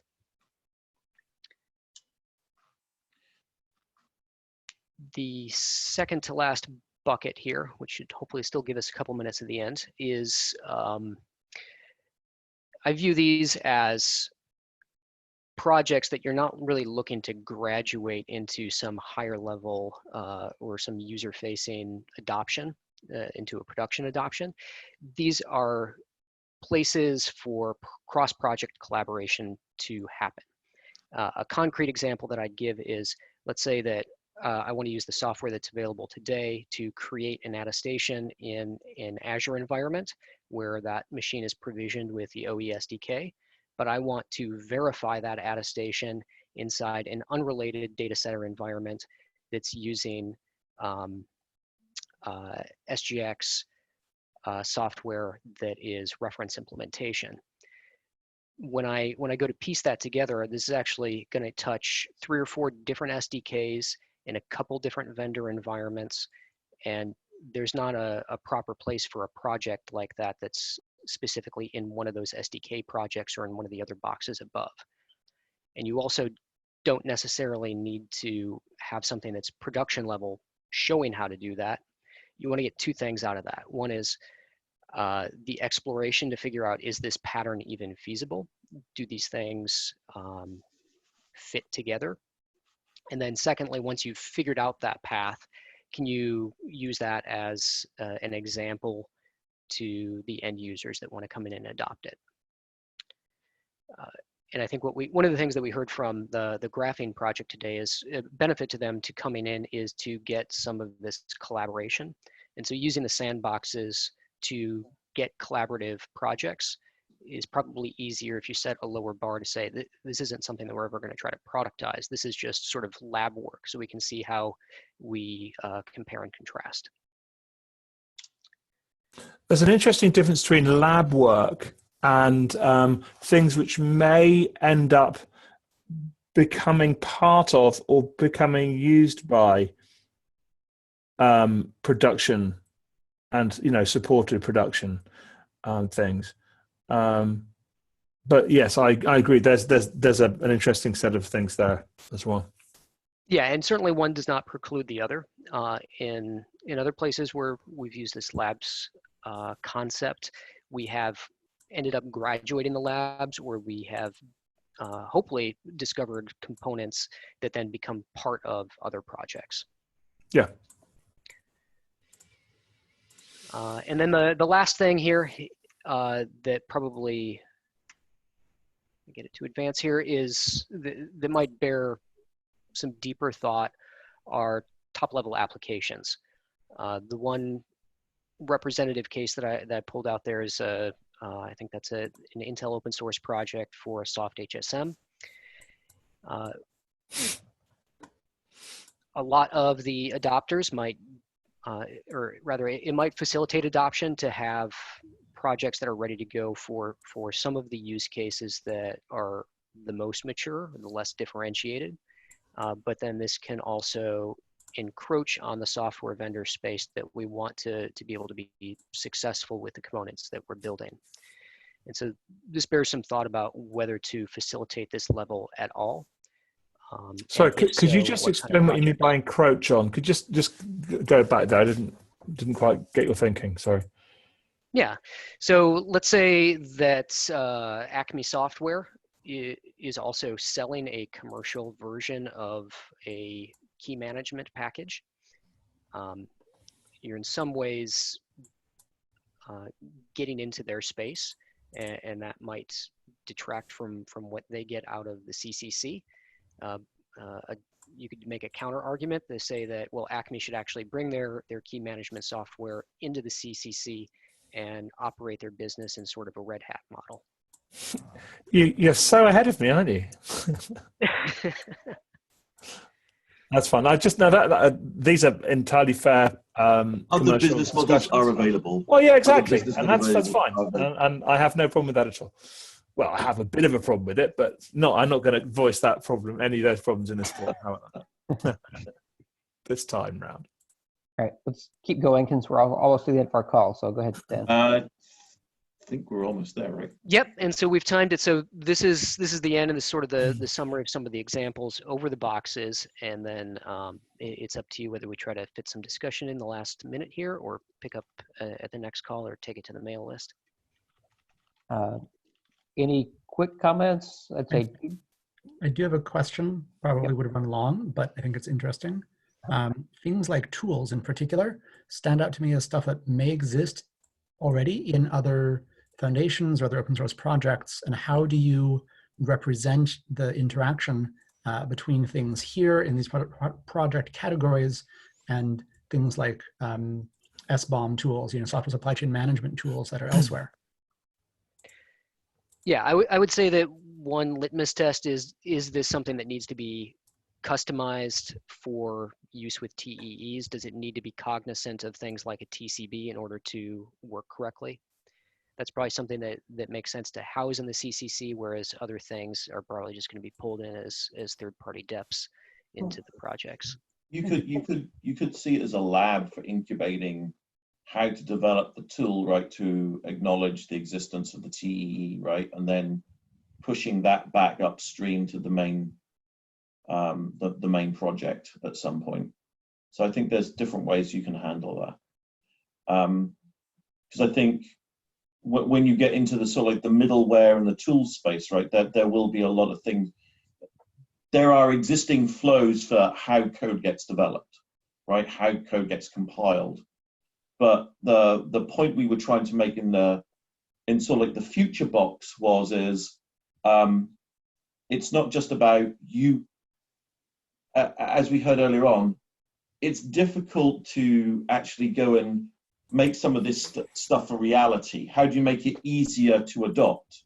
Well, you make it easier to adopt by going higher up in the stack and saying, make this secure. There's a lot of things that have got to happen underneath to make that secure. Where does that code compile? What items are you referring to? How do you do key management for that, right? A lot of automation that goes underneath that, and we've got to figure out how to build that architecture out.